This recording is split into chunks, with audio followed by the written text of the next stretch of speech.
I moved into the house at the edge of town in late September.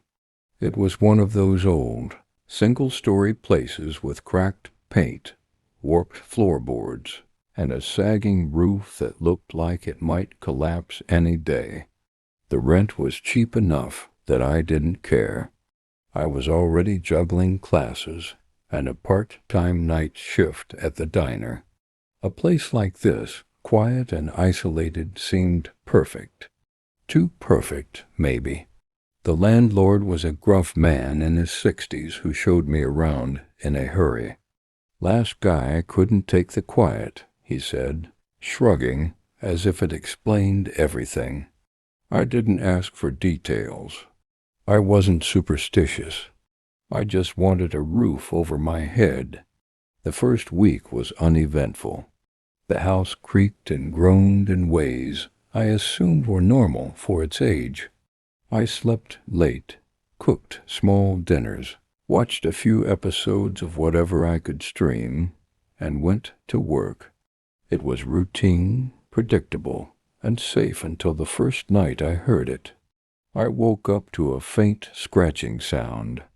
At first, I thought it was outside a branch scraping the siding, maybe a raccoon on the porch, but then it continued, steady, rhythmic, coming from somewhere beneath my floorboards. It was soft, deliberate, almost like someone dragging fingernails slowly across the wood. I froze, straining to hear. Then it stopped. The next morning I checked everything I could see. No cracks that seemed new, no holes under the floorboards, no animals. I even lifted the small rug by my bed and tapped on every board. Nothing. I shrugged it off as my imagination. Night 2, it started again. Louder this time. I couldn't ignore it. I lay in bed, heart pounding, listening as the scratching moved from one end of the room to the other. When I sat up, I realized it wasn't just in my bedroom. It was everywhere, traveling slowly under the floor. Then I heard a soft exhale, like someone breathing. I tried ignoring it. I played music, put on a podcast, even a white noise app. Nothing helped. I began sleeping on the couch in the living room, hoping the sound wouldn't follow me there. It did. By the end of the week, I was exhausted. Every sound of a floorboard creaking made me jump. Every gust of wind against the windows felt like someone walking behind me. The scratching was accompanied by something else. Whispers, maybe. Not clear words, just low murmurs that made my skin crawl. I convinced myself it was stress, lack of sleep, working nights and studying all day. I called the landlord. "It's nothing," he said. "Old house, noises happen." He offered to send someone eventually, but I couldn't wait. I tried to get my neighbors involved, but most of them kept to themselves. A few gave me suspicious looks like I was overreacting. Then I started noticing odd things in the house. A floorboard in the hallway that had been misaligned before, but now seemed slightly raised. A faint odor in the corner of my room that came and went. Small scratches on the walls near the baseboards. Nothing seemed explainable. One night around 2 a.m., I heard knocks. 3 short, deliberate knocks, followed by silence. My phone was on the nightstand. I grabbed it, shined the flashlight around, and the sound stopped.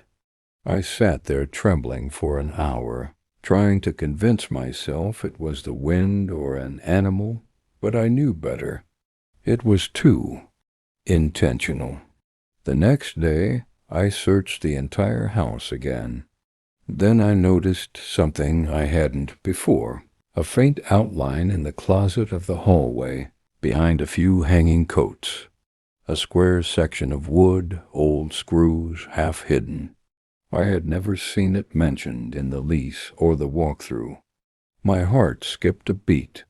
I spent the next few nights planning. I told myself I wasn't scared. I was being cautious. I bought a screwdriver, a flashlight, a small kitchen knife. On the 5th night, I finally opened the panel.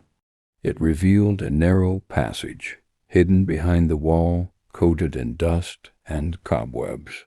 The air smelled rotten, like damp soil mixed with something metallic.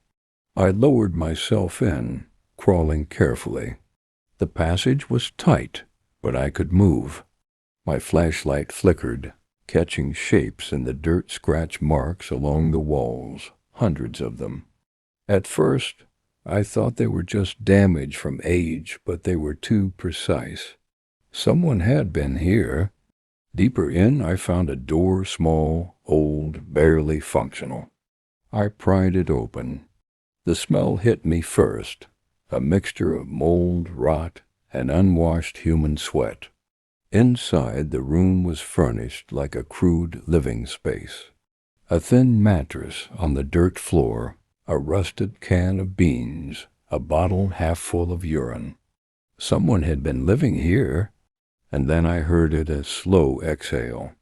I froze. My flashlight swept the room and landed on him. A man, thin and filthy, skin stretched tight over his bones, wide, terrified eyes reflecting the light. He didn't lunge immediately. He just stared, and I realized he wasn't hiding. He was expecting me. He was muttering to himself, the words unclear, pacing the room slowly, dragging his hands along the walls. When he saw me, something in him snapped. He lunged. I screamed, swung the knife blindly, but he fell to the floor with a hoarse yell. I scrambled, heart pounding, up the passage and slammed the hidden door shut behind me. I called the police, frantic.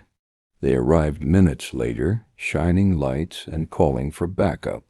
They opened the hidden passage and pulled him out. Homeless, mentally unstable, living under the house for who knows how long. They said he likely snuck out to steal food at night, maybe for weeks, maybe months.